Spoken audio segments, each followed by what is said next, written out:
Before Van Halen fame, before the chaos, before the legends, Sammy Hagar was fighting for survival in Montrose, and what happened next changed rock history forever. This is the story no one tells.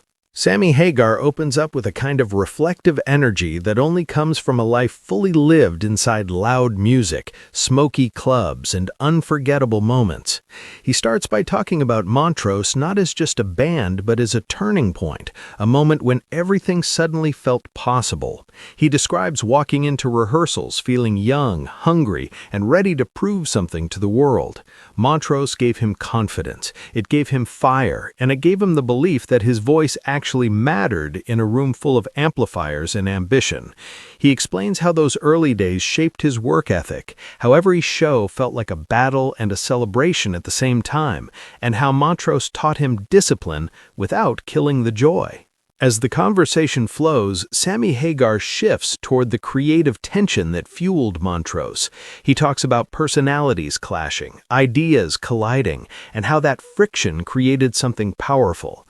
He admits it was never easy, but it was real, and that raw honesty is what fans still connect to decades later.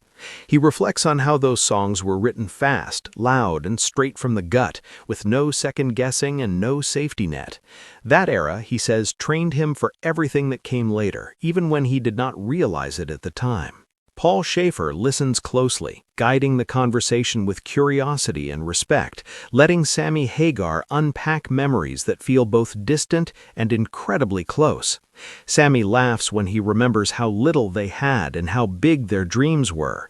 He explains that success was not guaranteed and that fear actually pushed them to play harder, sing louder, and mean every word.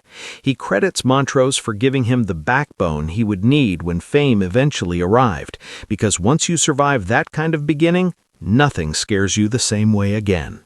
The discussion slowly moves toward the moment when Van Halen enters the picture, and Sammy Hagar admits that it felt surreal at first. He talks about watching from the outside, recognizing their explosive energy, and understanding instantly that they were something special. When the opportunity finally came, it was thrilling and terrifying at the same time. He knew stepping into Van Halen meant stepping into a legacy that fans already held close to their hearts. Sammy Hagar explains that joining Van Halen was not about replacing anyone, but about evolving something that already existed. He talks about walking into rehearsals feeling the weight of expectation and choosing to focus on chemistry rather than comparison. He describes Eddie Van Halen as a force of nature, someone whose creativity filled every room and demanded your full attention. Working with Eddie, he says, pushed him to become a better singer, a better writer, and a better listener. Paul Shaffer gently brings up the pressure of fan opinion, and Sammy Hagar does not shy away from it. He admits the criticism was loud and sometimes painful, but he also understood where it came from. Van Halen fans cared deeply, and that passion meant the world.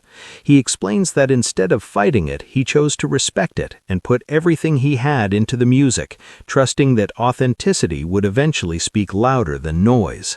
As the first part closes, Sammy Hagar reflects on identity, growth, and survival in the music industry.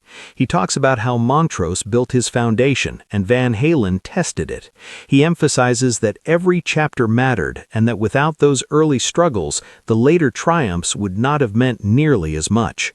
His voice carries gratitude, pride, and a quiet sense of peace as he acknowledges that the journey shaped him into the artist and person he became. In the second half of the conversation, Sammy Hagar dives deeper into the emotional reality of life inside Van Halen. He speaks openly about brotherhood, tension, loyalty, and heartbreak, describing the band as both a family and a storm. He explains how creative differences often came from passion, not ego, and how everyone involved cared deeply about the music, even when they disagreed strongly. Those moments, he says, were intense, but they also produced some of the most memorable work of his career. Sammy Hagar shares stories about writing sessions that stretched late into the night, driven by adrenaline, inspiration, and an unspoken need to capture lightning in a bottle. He describes Eddie Van Halen as endlessly curious, always chasing new sounds, new textures, and new feelings.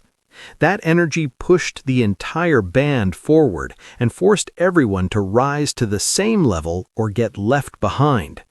Paul Shaffer asks about legacy, and Sammy Hagar pauses before answering. He explains that legacy is not something you plan, it is something that forms when people keep listening long after the noise fades. He talks about fans who tell him certain songs carried them through hard times, and how those moments mean more than charts, awards, or headlines ever. He admits that knowing the music mattered to someone else gives every sacrifice a purpose. The conversation turns reflective as Sammy Hagar discusses loss, friendship, and time. He acknowledges that not everyone from those days is still here, and that reality hits harder as the years pass. He speaks with respect and tenderness about the people who shaped his life and career, emphasizing gratitude over regret. He believes that honoring the past does not mean living in it, but carrying its lessons forward. As the interview winds down, Sammy Hagar talks about peace, maturity, and creative freedom. He explains that stepping away from constant pressure allowed him to rediscover why he fell in love with music in the first place. Playing, singing, and connecting without expectation feels like a gift now, rather than a chase. He smiles when he says that, after everything, he still wakes up excited about sound, melody, and expression.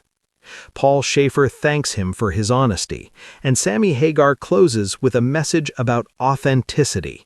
He encourages artists to stay true to their voice even when the world demands something different.